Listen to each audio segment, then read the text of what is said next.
She had just enough money for her bus fare home, and she gave it all away to a complete stranger. What happened next left the entire store speechless. Stay right there, because this story will change how you see people forever. My people, come close. Today's story happened in a city, a modern city, with supermarkets, air conditioning, fine suits, and smartphones. But the lesson?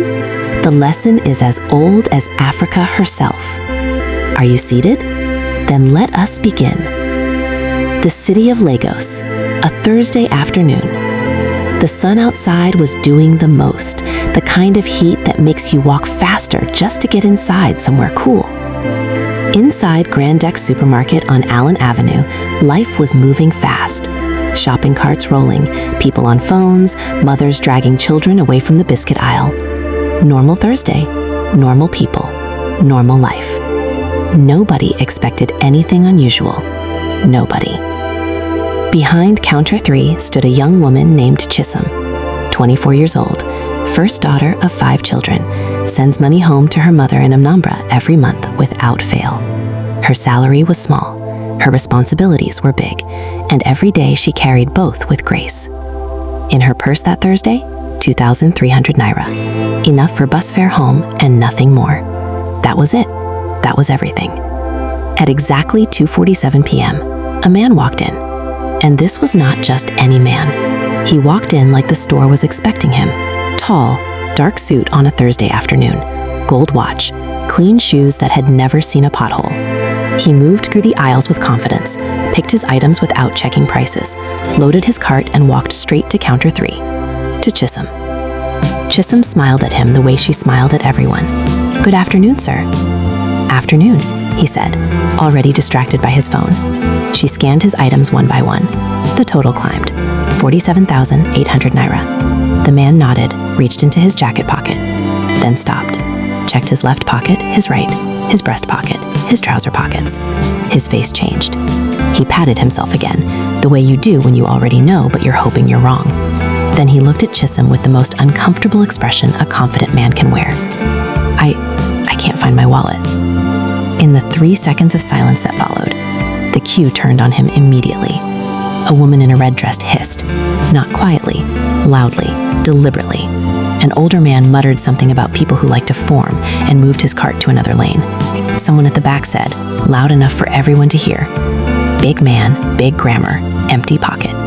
People laughed, not because it was funny, because people laugh when they want to wound someone. The well-dressed man said nothing. His jaw tightened, his eyes dropped to the counter, and Chisom watched all of it.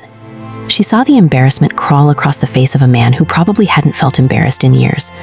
She saw how quickly the world turned on him the moment his money became invisible. And something moved inside her chest. Nobody asked her to do anything. Her manager was not watching. There was no camera, no audience applauding. It was just Chisom, a stranger, and a choice. She reached under the counter, opened her small worn purse, counted every note, every coin, and placed it all on the counter. Then she quietly covered the rest from the emergency float, knowing she would have to replace every kobo herself.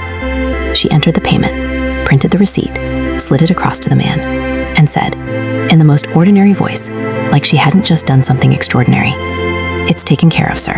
You can go." Nobody moved. The hum of the refrigerators suddenly felt very loud. Everyone was staring at Chisom. This young cashier, this girl in a supermarket uniform, she had just paid 47,800 naira for a man she had never seen in her life, with money she could not afford to lose.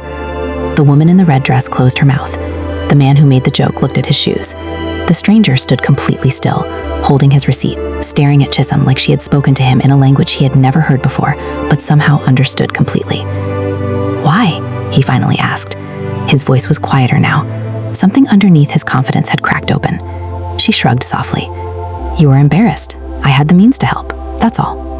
"But you don't know me." She smiled. "My mother always said, a stranger is just family you haven't met yet." He took his bags, stood there one more second, looking at her like he was memorizing her face. Then he walked out. The moment those automatic doors closed, "That girl is a fool. He will never come back." Even Chisom's supervisor rushed over. "Chisom, That money, how will you replace it? Every kobo by tomorrow morning, or it comes from your salary. Chisom nodded quietly. I will find a way, Ma. And inside her hands were shaking, because the truth was, she had no idea how. Friday, 8:02 a.m. Chisom arrived at work. Her supervisor was already watching her with that look. At 8:15 a.m., a black Toyota Land Cruiser pulled up outside. The man got out. Fine suit, clean shoes, gold watch. But today he had a folder under his arm.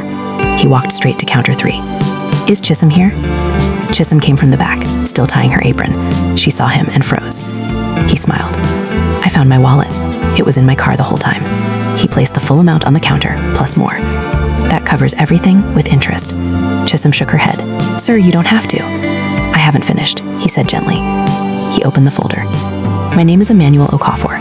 I own 4 companies in Nigeria and 2 in Ghana. For 8 months, I have been searching for a head of customer relations.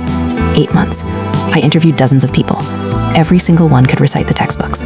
But not one of them could show me what genuine human care looks like under real pressure.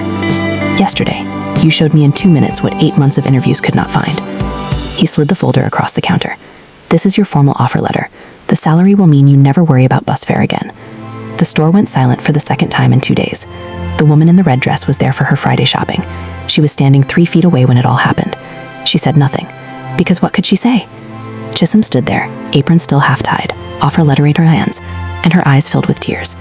Not sad tears, the kind that come when the universe finally writes back. My people. Chisom did not know that man owned companies. She helped him when the whole store had already turned their backs on him. She helped him in his moment of shame, and that one moment of pure, honest kindness became the door that changed her entire life. So I ask you just one question today. How do you treat people when nobody is watching? Because life is always watching. The road does not tell you who is walking on it. Share this story with someone who needs to be reminded that goodness still wins. Until next time, my people.